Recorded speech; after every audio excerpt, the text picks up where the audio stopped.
Assalamualaikum warahmatullahi wabarakatuh. Halo semuanya, perkenalkan nama saya Danisha Alia Fandi. Saya dari kelas 12 IPS SMA IHS. Jadi pada kali ini saya ingin membahas sedikit topik yang berkaitan dengan pembelajaran ekonomi, yaitu career questioning. Nah, career questioning ini tuh masih asing banget di sebagian kalangan, termasuk di kalangan pelajar seperti saya. Jadi hari ini kita bakal bahas nih, apa sih career questioning itu, gimana cara ngelakuinnya, dan apa sih dampak dari career questioning. Nah, jadi secara bahasa career questioning ini itu adalah artinya bantalan karir. Bantalan karir atau career questioning ini adalah langkah di mana kita menyiapkan opsi pekerjaan lain di saat kita masih terikat dengan suatu pekerjaan. Nah, contohnya nih, saya misalnya masih bekerja di perusahaan A, tapi saya merasa perlu menyiapkan opsi cadangan pekerjaan lain.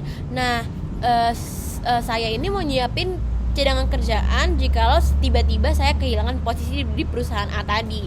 Jadi sembari bekerja di perusahaan A, saya mengupdate CV di platform lowongan pekerjaan, atau bahkan saya bisa mengirimkan CV ke perusahaan lain. Sehingga ketika saya tiba-tiba kehilangan pekerjaan saya udah ada opsi pekerjaan lain. Jadi semacam backup pekerjaan gitulah ya. Nah, career questioning ini mulai banyak banget dilakukan oleh para pekerja ketika angka PHK mulai naik. Mungkin career questioning ini masih dianggap tidak terlalu penting bagi sebagian orang. Namun pasti para pekerja ketika sudah berada di fase di mana banyak pemangkasan karyawan, pasti mereka mulai resah dong akan kata PHK. Nah, pasti career questioning itu berguna banget buat mereka. Gak hanya bagi pekerja yang lagi nyiapin dirinya buat ancaman PHK nih, tapi career questioning ini bisa juga buat lihat peluang gaji yang lebih besar, atau bahkan juga bisa buat asah keterampilan kita di bidang yang berbeda dari pekerjaan kita sebelumnya juga bisa. Nah, career questioning ini bisa untuk memperluas relasi juga, karena meskipun gak jadi diambil nih pekerjaan kita tadi, perusahaan-perusahaan lain tuh udah lihat duluan apa sih keunggulan kita, terus kayak mereka udah kenal sama kita duluan. Jadi ketika mereka open recruitment buat cari karyawan baru dan kita terlibat, kita tuh udah semacam dikenal dan bisa aja kita tuh diprioritaskan oleh perusahaan-perusahaan tadi gitu.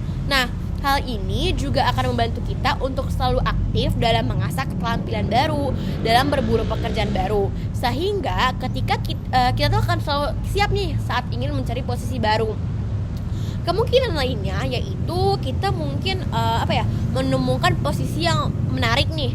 Terus setelah kita coba wawancara, kita coba daftar dan segala macam, ternyata pekerjaan itu jadi pekerjaan impian kita. Jadi kan siapa sangka ya, pekerjaan yang awalnya kita bahkan mungkin gak tahu ada posisi itu dalam dunia pekerjaan, malah jadi suatu pekerjaan yang jadi impian kita, malah kita banget gitu ya, di bidang kita banget.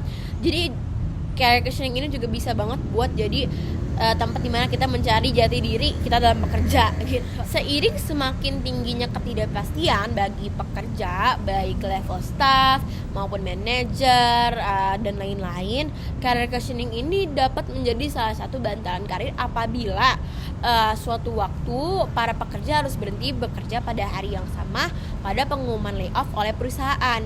Tindakan career questioning ini untuk menghadapi ancaman PHK bisa berupa mencari keterampilan baru, memperbaiki CV dan resume, membuka kembali situs pencari kerja, atau menyegarkan jejaring profesional. LinkedIn contohnya. LinkedIn itu adalah platform media sosial yang biasanya digunakan untuk aktivitas profesional, untuk cari pekerjaan, buka lowongan pekerjaan, atau untuk perusahaan mempromosikan perusahaannya. Nah, LinkedIn ini telah melaporkan bahwa penggunanya sudah menambah 365 juta keterampilan baru di profil mereka selama 12 bulan terakhir. Angka ini 43% naik dari tahun ke tahun, karena melihat setiap tahun tuh pasti perkembangan teknologi dan kemampuan para pekerja tuh bikin perusahaan gak butuh karyawan banyak gitu. Jadi kan kita pasti tahu setiap tahun itu pasti bakal berkembang nih para pekerja. Yang tadinya pekerjaan ini harus dilakukan oleh 3 orang, sekarang tuh jadi bisa dilakukan oleh 1 orang aja karena berkembangnya keahlian mereka. Jadi perusahaan pun bakal mikir, wah lebih baik kita rekrut sedikit karyawan tapi bisa handle semuanya, plus dibantu sama teknologi, dibanding banyak-banyak masukin karyawan cuman ya pekerjaannya itu aja gitu. Jadi pastinya career questioning ini bakal berguna banget karena semakin banyak orang yang membutuhkan pekerjaan setiap tahunnya gitu.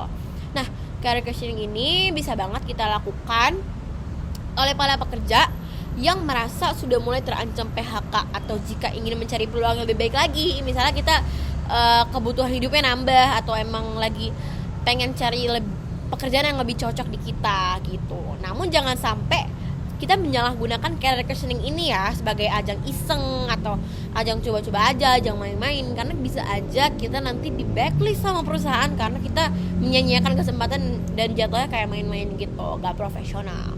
Nah, jadi itu aja penjelasan dari saya terkait dengan career questioning ini. Semoga dapat bermanfaat. Akhirnya kita bisa kenal nih sama apa sih career questioning itu. Sekian dari saya. Wassalamualaikum warahmatullahi wabarakatuh.